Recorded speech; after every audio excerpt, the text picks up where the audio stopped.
గోపి నీ మెడలో తాళి కట్టాడు. ఇప్పుడు గోపి జీవితంలోకి ఇంకొక తొస్తుందంటే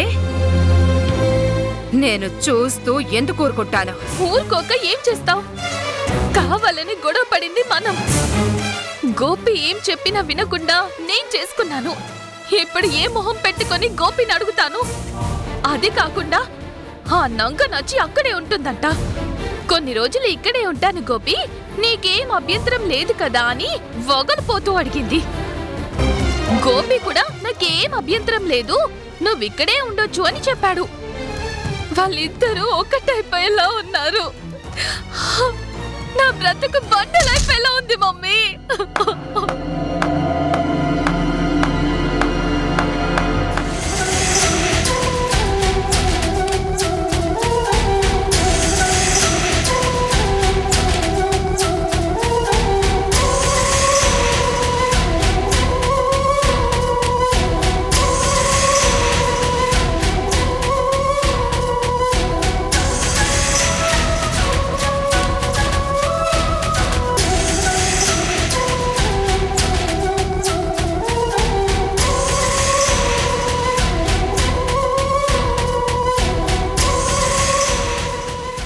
సూర్యం, అమ్మ పిల్లల్ని ప్రేమిస్తుందిరా. తన పేగు తెంచుకున్నారు కాబట్టి, తన రక్తం పంచింది కాబట్టి. భార్య భర్తని ప్రేమిస్తుంది. తన జీవితం అతనే కాబట్టి, జీవితాంతం తనతోనే గడపాలి కాబట్టి. కానీ ఎలాంటి స్వార్థం లేకుండా ప్రాణాన్ని సైతం ఇవ్వడానికి వెనుకాడని ఒకే ఒక వ్యక్తి స్నేహితుడు. స్నేహితుడిగా నువ్వు శిఖరాన్ని అధిరోహించావు. నీలాంటి స్నేహితుడు దొరకడం నేను ఏ జన్మలోనూ చేసుకున్న పుణ్యం. కానీ నాలాంటి స్నేహితుడు నీకు దొరకడం నిజంగా నీ దురదృష్టమని చెప్పాలి. నీలాంటి స్నేహితుడిని దూరం చేసుకుని నేను చాలా పెద్ద తప్పు చేశాను సూర్యం. నీ కాళ్ళు పట్టుకొని నన్ను క్షమించు సూర్యం. స్నేహానికి ద్రోహం చేసిన ఈ స్నేహితుణ్ణి మన్నించు. మళ్ళీ మన స్నేహంతో ఆనందంగా గడుపుదామని నీతో ఎన్నో ఎన్నో మాటలు చెప్పాలనుకుని నీ దగ్గరికి వచ్చాను. కానీ ఒక్క మాట కూడా చెప్పలేకపోయాను. దానికి కారణం మనందరికీ తెలిసిన వర్షయే నా మనవరాలు. సారీరా, మన మనవరాలు వర్ష అనే నిజాన్ని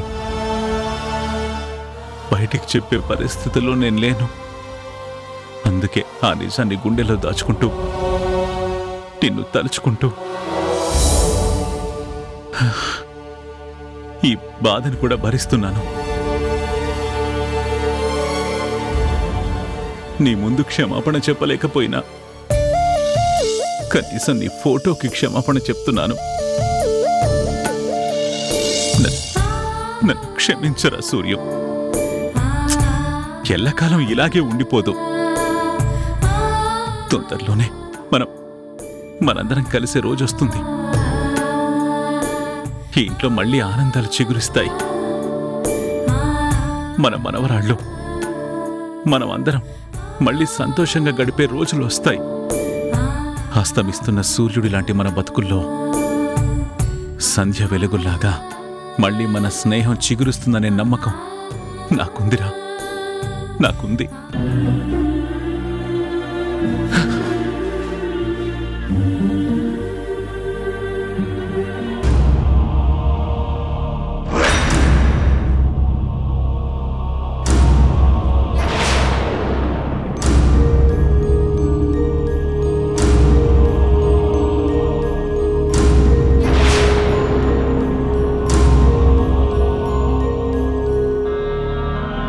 ఈ ఫోటో ఏంటో తెలుసుకోవాలి. ఈ ఫోటో కనిపించిన దగ్గర నుంచి అన్నయ్యలో మార్పు కనిపిస్తోంది. ఆ ఫోటో ఏంటో చూడాలని ఎన్నిసార్లు ప్రయత్నిస్తున్నా అవకాశం నాకు దొరకటం లేదు. ఇంతకీ ఏంటా ఫోటో?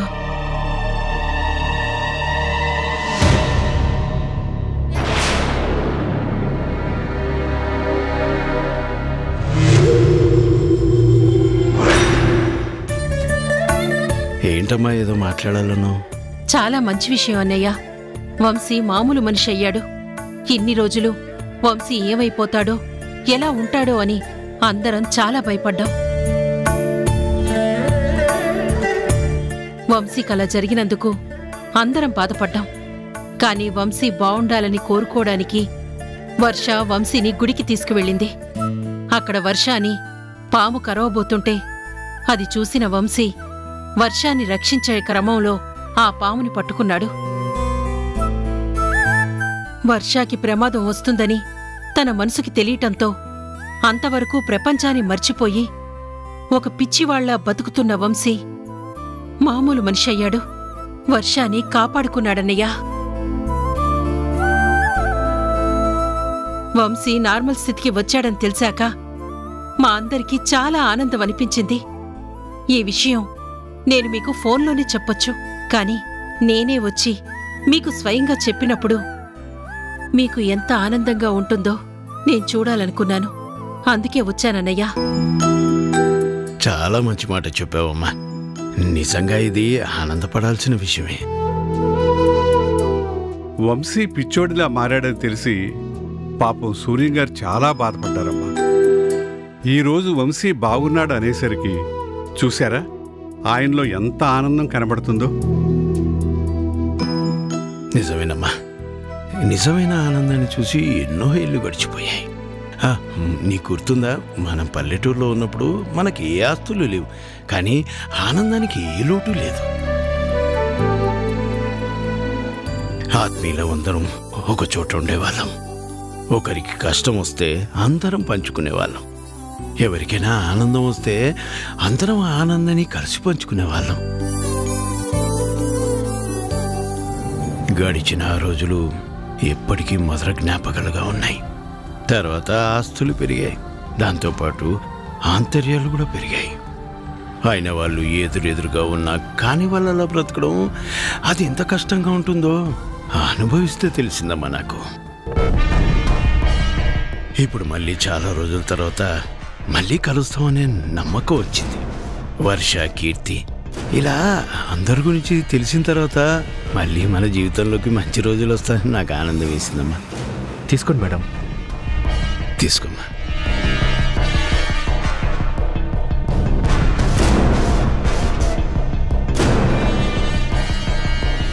నిజమే అన్నయ్య. అన్ని విషయాలు నాకు తెలిసినప్పుడు నేను కూడా ఎంతో ఆనందించాను. అయిన వాళ్ళందరం ఒక్కటి కాబోతున్నాము. మళ్ళీ మనందరం కలిసి ఉంటామని ఎన్నెన్నో ఊహించుకున్నాను. కాని వర్ష ఈ నిజం బయటికి చెప్పొద్దు అని నా దగ్గర మాట తీసుకున్న దగ్గర నుంచి నా మనవరాలు నా కళ్ళ ముందే ఉన్నా తనే నా మనవరాలు అని చెప్పలేక ఎంతో సతమతమవుతున్నాను. అవునమ్మా, నిజమేనమ్మా. వర్ష కూడా నాతో ఈ మాట తీసుకోబట్టే నేను శంకర్ దగ్గరికి వెళ్ళి మన మనవరాలు ఇక్కడే ఉంది, మన కళ్ళ ముందే ఉందని నేను వారితో చెప్పలేకపోయాను. కానీ ఇప్పుడు వంశీ మామూలు మనిషి అయ్యాడు కాబట్టి వర్ష చేసిన త్యాగం వృధా కాలేదు.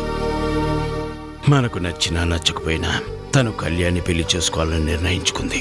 సమంతక్క జీవితాన్ని నిలబెట్టడం కోసమే నేను ఈ నిర్ణయం తీసుకున్నాను తాతయ్య నాతో చెప్పింది.